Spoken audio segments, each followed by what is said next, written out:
Hello friends, हम लोग chapter 1 में आगे बढ़ते हैं। आज देखते हैं परिमेय संख्याओं के दशमलव निरूपण और उनका पुनर्भ्रमण। क्या है? परिमेय संख्याओं और उनके दशमलव प्रसारों का पुनर्भ्रमण। परिमेय संख्याओं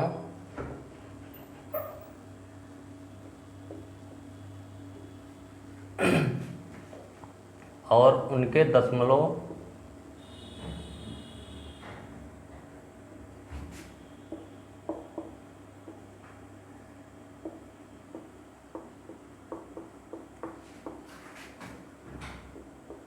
प्रसारों का पुनर्भ्रमण।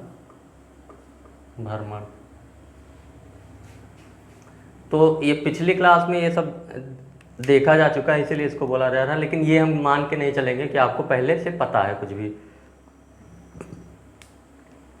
तो परिमेय संख्या क्या होती है? P बाई Q के रूप की होती है, जहाँ P और Q क्या होते हैं? पूर्णांक होते हैं। आपकी कोई भी परिमेय संख्या और पूर्णांक क्या होते हैं, एक बार हम लोग फिर से देख लेते हैं। पूर्णांक संख्याएं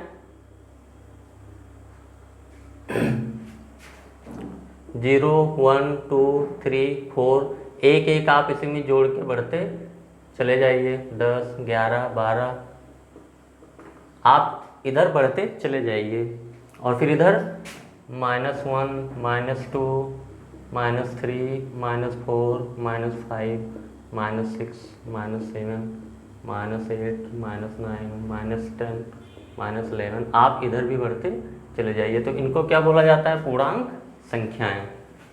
इधर आप कितना भी दूर बढ़ते चले जाइए, 13, 14 एक एक जोड़ते चले जाइए, तो इधर इन्फिनिटी तक जाएगा, कोई इसका अंत नहीं है। और इधर भी माइनस में, तो इनको क्या बोला जाता है? पूर्णांक संख्याएं। और परिमेय संख्या क्या होती है हमारी? जो P बाई Q के रूप की होती है। परिमेय संख्या क्या होती है? जो हमारी P बाई Q के रूप की होती है, जहाँ P और Q क्या होने चाहिए? पूर्णांक। और Q जो है यानी हर जो है 0 नहीं होना चाहिए, यानी जैसे 15/0 ये परिमेय संख्या नहीं है। 0 से भाग देना किसी भी संख्या में क्या होता है? अपरिभाषित होता है। तो ये कोई संख्या नहीं है, ये क्या है? अपरिभाषित होती है। इसीलिए हम लोग कहते हैं कि ये Q जो है ये हर 0 नहीं हो सकता। तो परिमेय संख्याओं, ये तो हम लोग पहले ही देख चुके हैं परिमेय संख्याओं के बारे में इतना कि P बाई Q के रूप की होती है। अब हम लोग यहाँ पे थोड़ा सा आगे बढ़ेंगे कि कोई भी परिमेय संख्या आपको दी हुई है, कोई भी परिमेय संख्या आपको दी हुई है, कुछ भी एग्जाम्पल के रूप में ले लेते हैं। मान ले आपने ले लिया 6/7, ये परिमेय संख्या है P बाई Q के रूप की। तो ये 6/7 को अगर दशमलव निरूपण में करना हो, दशमलव के तरीके से लिखना हो, तो आप कैसे लिखेंगे? 6 में क्या करेंगे? 7 से भाग देंगे, इधर दशमलव लगाएंगे और इधर 0 आ जाएगा। 7 8 56, ये क्या हो गया? 4 60, फिर 40 हो गया। 7 5 35, फिर क्या हो गया? 35 5 40, फिर 50 हो गया। फिर 7 7 49, फिर ये 10, फिर 7 1 7, फिर 3 ये 30 हो गया। फिर 7 4 28, फिर 2 आया 20 हो गया। फिर 7 19 14, फिर 6 आया 60 हो गया। 7 8 56, ये 4 आया फिर 40 हो गया। फिर क्या होगा? 7 5 35, 40 से 35 गया 5, फिर ये 50 हो गया। फिर 7 7 49, फिर ये 1 हो गया 10 हो गया। फिर 7 1 7, फिर 3 10, ये 30 हो गया। फिर 7 4 28। तो जो 6/7 को जो हम लोग दशमलव के रूप में लिखते हैं, भाग देते हैं, तो देखिए कैसा आ रहा है? 0.85714, 85714, 2857, 14, ये 28 हो गया। फिर 2 30 20 हो गया, फिर इसके बाद में क्या आएगा 7 दूनी 14, आप भाग देंगे तो ये 2 आ गया 142। आप फिर और भाग दीजिए, ये 20 हो गया, ये 20 में आप 7 से भाग दीजिए तो 7 दूनी 14, 6 20, 2 यहाँ पे आपने कर लिया। फिर ये क्या हो गया 7, फिर 7 8 56, फिर ये क्या हो गया 40, फिर 7 5 35, फिर ये 5 हो गया, फिर 7 7 49, 2857, फिर ये 49 हो गया, फिर 1 आया, फिर 7 1 7। तो ऐसे ही ये कभी ख़त्म नहीं होगा, ये ऐसे करता चला जाएगा। तो हम लोगों ने क्या किया, एक परिमेय संख्या दी थी, उसको क्या किया दशमलव प्रसार के रूप में लिखने की कोशिश करी है। तो 0.85714285714285 आप देखिए 14285714285 उसके बाद फिर अगला क्या नंबर आया 1। अगर और आप आगे भाग देते चले जाएंगे तो फिर यही 14285 रिपीट होने लगेगा। तो इस टाइप का होता है कोई परिमेय संख्या। या आप जैसे एक संख्या ले लीजिए,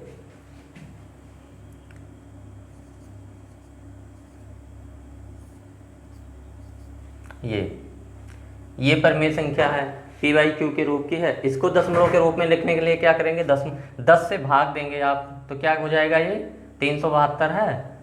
तो 372 को आप क्या करेंगे 10 से भाग देंगे दशमलव में बदलने के लिए। तो 10 तियाँ 30 और ये क्या हो गया 72, 10 सत्ते 70 और यहाँ पे 2 आया शेष, फिर दशमलव लगाएंगे यहाँ पे, ये 20 हो गया, फिर 10 दूनी 20, ये पूरा खत्म हो गया। ये क्या आ गया 37.2 आ गया। आप और कोई भी लीजिए, एक हमने मान लिया 5/3 ले लिया, तो 5 को जब 3 से भाग देंगे तो क्या आएगा 3 एकम 3 और ये 2 हो गया, दशमलव बढ़ाया 0, 3 छक 18, फिर 2 हो गया 20 हो गया, फिर 3 छक 18, फिर 2 हो गया 0 हो गया, फिर 3 छक 18, फिर 2 हो गया 20 हो गया, फिर 3 छक 18, यानी 6 ऐसे आता चला जाएगा। तो ये क्या होगा 1.66666, यही रिपीट होता चला जाएगा। तो हम लोग क्या देखते हैं कि कोई भी परिमेय संख्या आप ऐसे रैंडमली उठा के देखिए, कोई भी परिमेय संख्या आप p/q के रूप के लीजिए, जहाँ p और q पूर्णांक हो, आप उसको दशमलव भाग देके दशमलव निरूपण उसका देखिए। तो दशमलव निरूपण केवल 2 ही तरीके का हो सकता है उसका। क्या, एक तरीका तो ये हो गया कि पूरा दशमलव के कुछ टाइम के बाद, दशमलव के कुछ अंक के बाद क्या हो गया, वो टर्मिनेट हो गया, खत्म हो गया। यानी अगर 372/10 है तो ये 37.2, आगे कोई भी संख्या यहाँ पे नहीं है, क्योंकि यहाँ पे पूरा कट जाता है। या इस टाइप का मिलेगा, यहाँ पे देखिए क्या हो गया, दशमलव के बाद एक संख्या 6 6 6 6 6 6 6 यही रिपीट होती चली जाएगी। और यहाँ पे क्या रिपीट हो रहा है 14285 14285। तो हमने ये जो 3 एग्जाम्पल लिया परिमेय संख्या का, इससे हम लोगों को ये पता चला, आप चेक कर सकते हैं ले लेके कोई भी परिमेय संख्या, आप उसको दशमलव जब निरूपित करेंगे, दशमलव रूप में लिखेंगे, तो या तो वो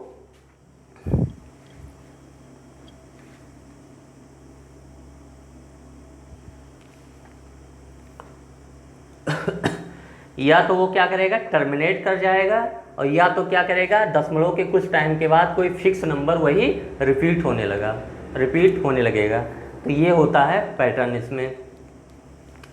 तो अब हम लोग क्या करेंगे, हम लोग ये चेक करेंगे, ये देखेंगे कि p/q परिमेय संख्या का दशमलव निरूपण कब टर्मिनेट हो जाएगा, मतलब कब खत्म हो जाएगा, यानी कब इस टाइप का आएगा और कब इस टाइप का आएगा।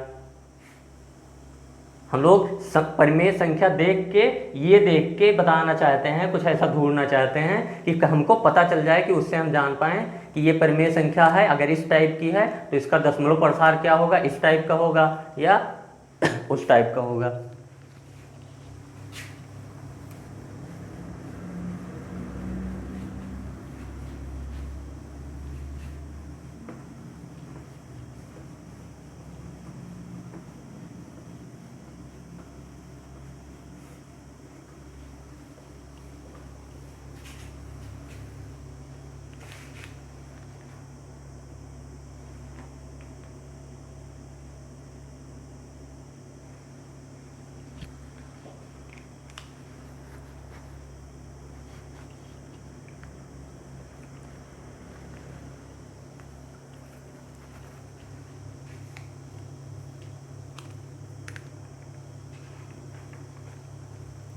मान लीजिए आपको कुछ संख्याएं दी हुई हैं, जैसे 0.375, एक नंबर ये दिया है, एक दिया 0.104, एक और दिया 0.0875, 23.3408, इतने नंबर्स आपको दिए हैं। तो ये सब क्या है, हम किस टाइप की संख्याएं ले रहे हैं कि ये क्या है, दशमलव के बाद कुछ टाइम के बाद ये खत्म हो जा रहा है। इस टाइप की संख्याएं हमने जानबूझ के ली है। अब इसको हम p/q के रूप में कन्वर्ट करते हैं कि ये किस टाइप के p/q के रूप में रहा होगा। तो 0.375 है, आप इसको p/q के रूप में कन्वर्ट करने के लिए क्या करेंगे, दशमलव को हटाएंगे। दशमलव को हटाएंगे तो क्या करेंगे, आप 10 से गुणा करेंगे तो दशमलव यहाँ आएगा, और 100 से करेंगे तो यहाँ आएगा, 1000 से करेंगे तो दशमलव यहाँ आ जाएगा, यानी 1030, यानी 1000 से अगर आप अंश और हर में मल्टीप्लाई कर देते हैं तो ये क्या आ जाएगा, 375/1000। दशमलव की संख्या थी, इसको हमको p/q के रूप में लिखना था, पूर्णांक के रूप में लिखना था। तो इसको पूर्णांक, ये पूर्ण अंक नहीं है 0.3, ये पार्ट है कुछ। पूर्णांक में बदलने के लिए क्या करेंगे, ये पूरा दशमलव खत्म होगा तब पूर्णांक होगा।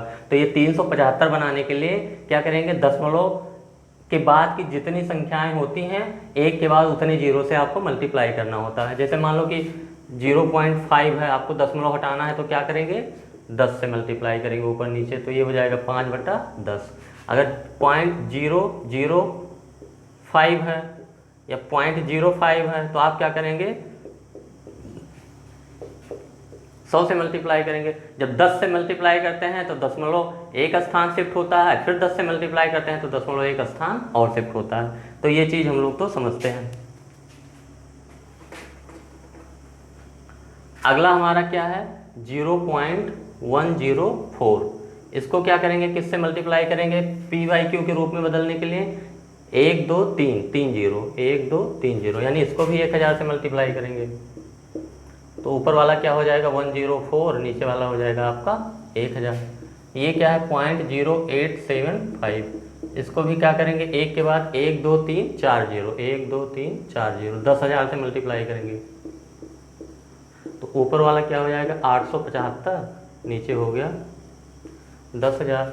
ये क्या है 23.408, तो इसको एक के बाद 3 0, इससे मल्टीप्लाई करेंगे तो ऊपर वाला क्या हो गया 23,408/1000।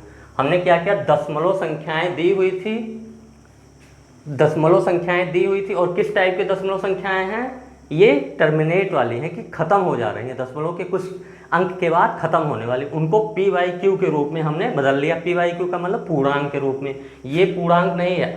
अगर 0.104/1 आप लिख दो, कोई बोले कि ऐसे कि ये भी हो गया, तो नहीं, ये पूर्णांक की पूर्ण संख्या नहीं है, पूर्णांक संख्या नहीं है। तो हमने क्या किया कि जो वो दशमलव वाली संख्याएं जो खत्म हो जा रही थी दशमलव के कुछ अंक के बाद, उनको p/q के रूप में बदल लिया। तो एक चीज अब आप यहाँ पे देखिए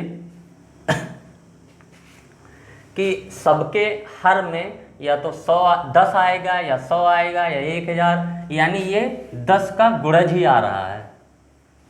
आप ऐसे देख सकते हैं कि 375 ये 1000 को क्या लिख सकते हैं 10 गुणे 10 गुणे 10, ये 104 बटा 10 गुणे 10 गुणे 10, ये 875 बटा 10 गुणे 10 गुणे 10 गुणे 10, ये 4 बार 10 दहमा 100 दहमा 1000 दहमा 10,000, ये 23408, 1000 है तो 10 गुणे 10 गुणे 10, इस टाइप का हो गया।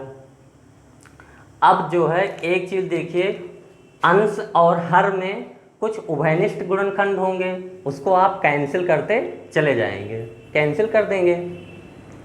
लेकिन एक चीज यहाँ पे आप देखिए, जो हर है इसका आप अभाज्य गुणनखंडन अगर करेंगे तो ये 10 एक के बाद कितना भी जीरो हो तो 10 का अभाज्य गुणनखंडन क्या होता है, 10 का अभाज्य गुणनखंडन तो पहले 2 से काटेंगे, 2 पंचे 10, 5 एकम 5, तो 10 का अभाज्य गुणनखंडन क्या होगा 2 × 5, तो ये एक 10 को लिखेंगे 2 × 5, फिर अगले 10 को लिखेंगे 2 × 5, फिर अगले 10 का भी अभाज्य गुणनखंडन 2 × 5, 3 10 है यहाँ पे, फिर 104 बटा 2 × 5, फिर 2 × 5, फिर 2 × 5, फिर इसको क्या लिख सकते हैं 875 बटा 2 × 5, अगले 10 को लिखेंगे फिर 2 × 5, फिर 2 × 5, फिर 2 × 5, ऐसे इसको लिख देंगे 23408, ये क्या होगा 2 × 5, 2 × 5, 2 × 5, 2 × 5 4 बार। तो अब क्या करेंगे, ऊपर वाले का भी अगर अंश का आप अभाज्य गुणनखंडन लिखेंगे तो कुछ उभयनिष्ठ संख्याएं जो होगी कैंसिल हो जाएंगी, लेकिन हर में 2 और 5 के अलावा और कोई अभाज्य संख्या है, आप इस 2 और 2 को मल्टीप्लाई कर दे तो 4 है, 4 बन सकता है, लेकिन 4 अभाज्य संख्या नहीं है। अगर अभाज्य संख्या की बात करी जाए तो 2 और 5 के अलावा और कोई भी अभाज्य संख्या नहीं है, हर में 2 और 5 के अलावा कोई भी नहीं है, हमेशा क्या रहेगा 2 और 5, और आप कैंसिल करेंगे तो कुछ 2 कुछ 5 कैंसिल हो जाएंगे, तो हो सकता है केवल 2 की बचे या केवल 5 की बचे या केवल 2 और 5 दोनों की रहे। यानी इसको हम ऐसा लिख सकते हैं कि ये हमारा हो गया 375 बटा, अब 2 2 2 2 कुछ बार मल्टीप्लाई होगा तो 2 के पावर कुछ आएगा, 2 के पावर हम इसको मान लेते हैं n, और 5 5 5 मल्टीप्लाई में है इंटू 5 के पावर m, इस टाइप का मान लेते हैं कि n m की वैल्यू जैसे जैसे बदलेगी, यहाँ पे n की वैल्यू क्या है 2 2 2, 3 बार मल्टीप्लाई है तो यहाँ n की वैल्यू क्या है 3 है, और m की वैल्यू 3 है, n बराबर 3 है और m बराबर यहाँ पे 3 है, इस टाइप का है।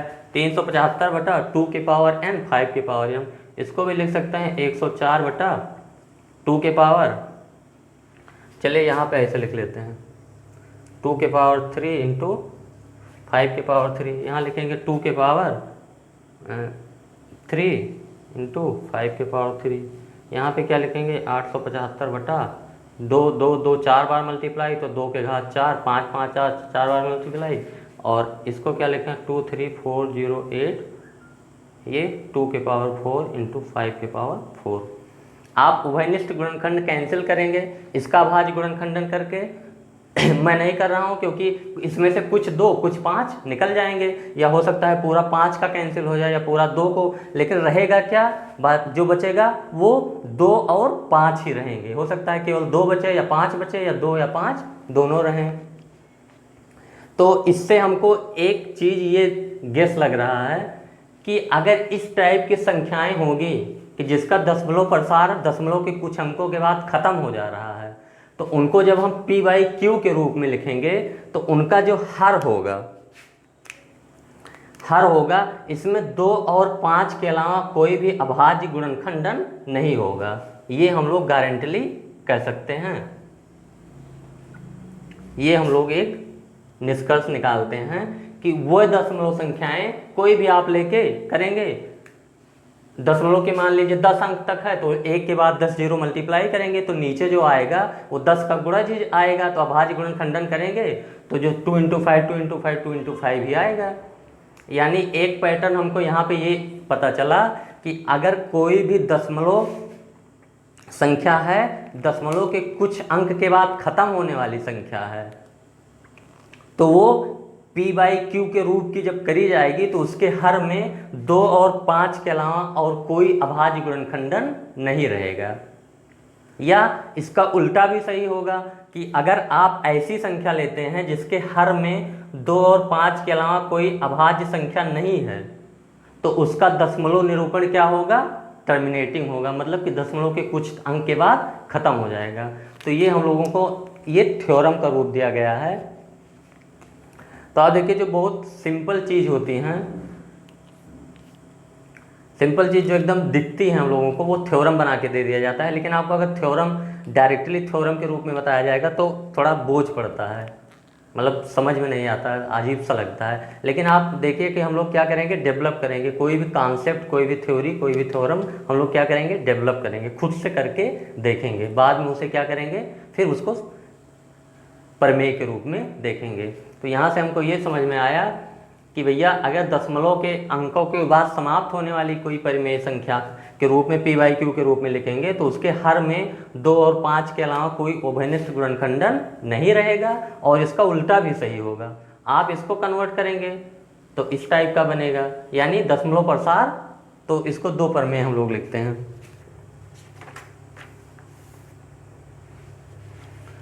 आप और एग्जाम्पल ले लेके इसको कर सकते हैं। इस टाइप की आप दशमलव संख्या लें जो कुछ दशमलव के कुछ अंकों के बाद टर्मिनेट कर जा रही है, मतलब खत्म हो जा रही है।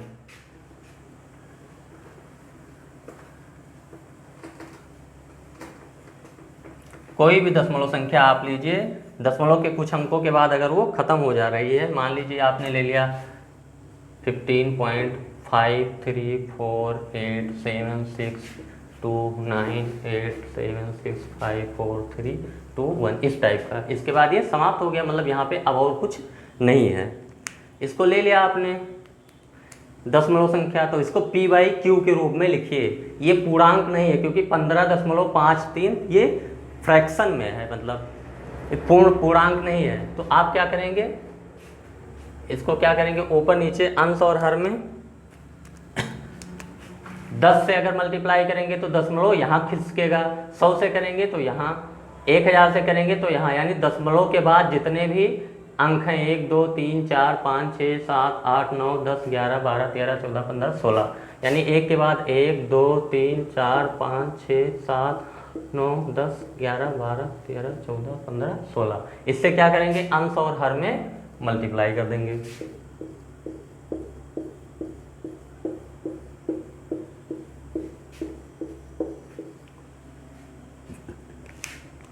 क्योंकि किसी संख्या से मल्टीप्लाई करने से और उसी संख्या से भाग देने से कोई परिवर्तन नहीं आता। आप मान लो 15 है, आप 15 को जैसे 10 से मल्टीप्लाई करो और 10 से डिवाइड कर दो, तो ये है, ये आपका हो गया 150/10, लेकिन है तो ये 15 ही ना, 10 कैंसिल करोगे तो ये 15, तो कोई चेंज नहीं आता। तो अब ये क्या हो जाएगा, इसका दशमलव खत्म हो जाएगा, तो ऊपर वाला हो जाएगा 155348762987654321।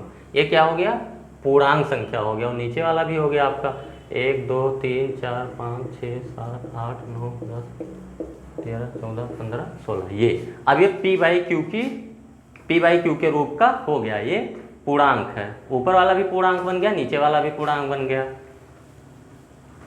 तो आप ये क्या लिखा, ये 10 × 10 × 10, जैसे 100 को क्या लिखते हैं हम लोग, 100 को 10 × 10। 1000 को क्या लिखेंगे, 10 × 10 × 10। 10,000 को क्या लिखेंगे, 10 को 4 बार मल्टीप्लाई करेंगे। फिर 10,000 को ऐसे लिख सकते हैं, यानी कितनी भी बड़ी संख्या हो एक के बाद 0, तो 10 × 10 × 10 लिख सकते हैं। तो इसके अभाज्य गुणनखंडन जब करेंगे तो इसके अभाज्य गुणनखंडन में ये ऐसे आएगा 10 × 10 × ये इस टाइप का लिख लेंगे पहले। दशमलव के बाद जितने भी 0 होंगे उतने 10 होंगे, 1 2 3 इस टाइप का। उसके बाद फिर इसका जब अभाज्य गुणनखंडन करेंगे तो 2 × 5, फिर अगले वाले का 10 का भी, उसका भी 2 × 5, फिर अगले वाले 10 का, आप कितना भी यहाँ 10 मल्टीप्लाई हो तो सबका अभाज्य गुणनखंडन क्या आएगा, 2 × 5। तो अपनी ये संख्या जो हो गई 1 5 5 3 4 8 7 6 2 9 8 7 6 5 4 3 2 1 अपान ये क्या आएगा 2 के पावर 2 2 कुछ बार मल्टीप्लाई होगा इंटू 5 5 कुछ बार मल्टीप्लाई होगा। तो ऐसे लिख लेते हैं 2 के पावर m और 5 के पावर n, यानी इसके अभाज्य गुणनखंडन, हर के अभाज्य गुणनखंडन में 2 और 5 के अलावा और कोई संख्या नहीं होगी। तो एक बार हम लोगों ने फिर से क्लियर कर लिया।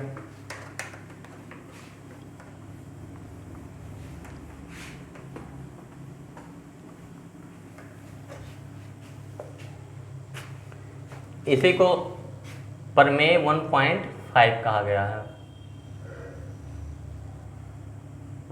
प्रमेय 1.5।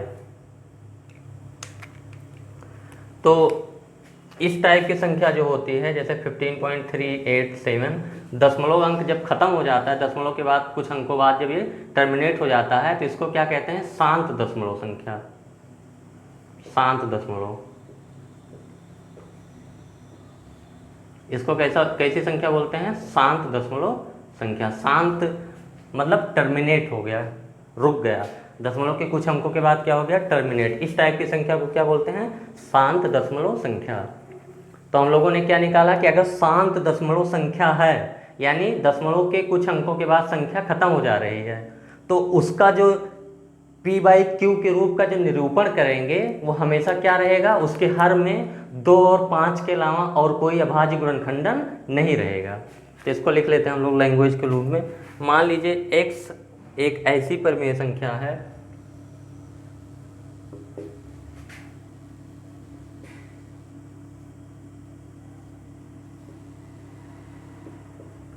मान लीजिए x ऐसी परिमेय संख्या है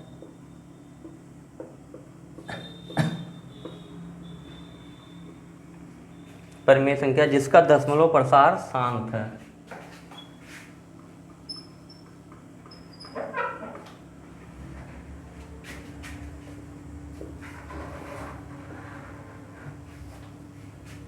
जिसका दशमलव प्रसार शांत है, यानी किस टाइप की संख्या है? इस टाइप की संख्या है। इसको क्या बोलते हैं? दशमलव प्रसार शांत है, मतलब दशमलव के कुछ अंकों के बाद ये संख्या खत्म हो जा रही है। तो x एक ऐसी परिमेय संख्या है जिसका दशमलव प्रसार शांत है। तब x को p/q के रूप में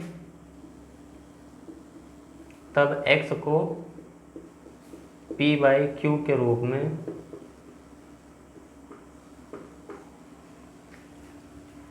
व्यक्त किया जा सकता है।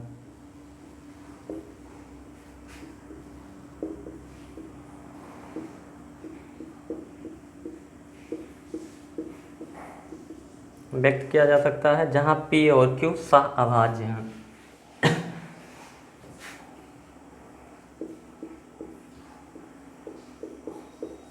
जहां p और q सह अभाज्य हैं।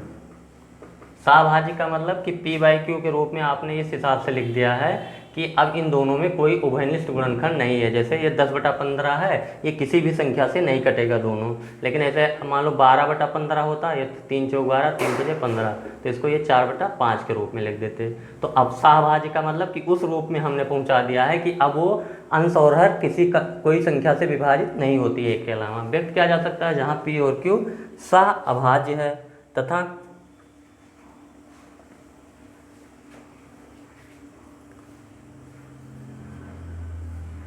और क्या होगा?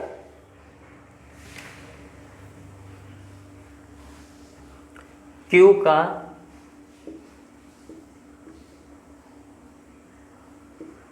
तथा Q का अभाज्य गुणनखंडन, Q यानी हर का अभाज्य गुणनखंडन। ये जैसे इस टाइप की संख्या होगी 15.387, तो इसको p/q के रूप में बदलेंगे तो जैसे 1000 से ऊपर नीचे मल्टीप्लाई करेंगे तो ये 15 387 हो गया और नीचे वाला 1000। तो अब कैंसिल करने के बाद जो हर होगा इसमें 2 और 5 के अलावा कुछ होगा?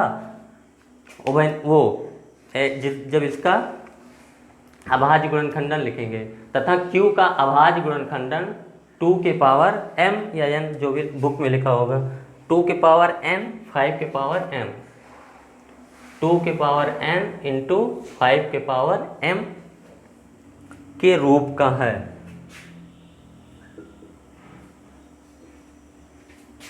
के रूप का है।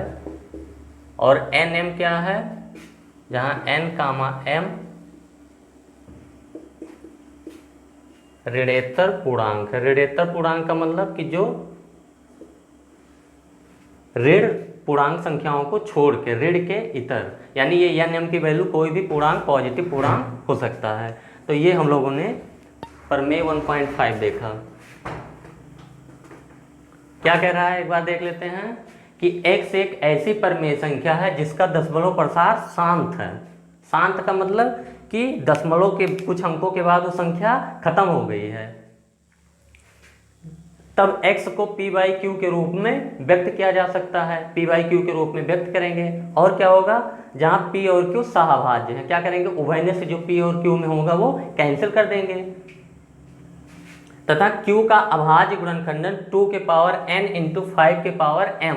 ये 2 के पावर n का मतलब कि वहां पे 2 की केवल कुछ घात मिलेगी इंटू 5 की कुछ घात मिलेंगे। अब n की वैल्यू और m की वैल्यू 0 भी हो सकती है। अगर n की वैल्यू 0 हो गई तो आपको पता है कि किसी भी संख्या, जैसे 2 के पावर n में n बराबर 0 अगर रखें तो 2 के पावर 0 हो, किसी भी संख्या के पावर 0 का मतलब क्या होता है, 1, यानी ये संख्या 1 बन जाएगी, यानी वहाँ पे 2 का पावर नहीं है। अगर 2 का पावर नहीं होगा कहीं पे, उभयनिष्ठ कैंसिल हो गया, तो केवल 5 का पावर होगा, और 5 का पावर नहीं होगा तो केवल 2 का, या 2 और 5 दोनों के पावर होंगे। तो Q का अभाज्य गुणनखंडन 2 के पावर n इंटू 5 के पावर m के रूप का होगा, जहाँ n m क्या रहेंगे, ऋणेतर पूर्णांक, 2 के पावर कुछ रहेगा इंटू 5 के पावर। तो ये हम लोगों ने प्रमेय 1.5 देखा। इसको हम लोगों ने रटा नहीं, पहले डेवलप किया, उसके बाद सीखा। तो इसके आगे फिर रखेंगे। Thanks for watching.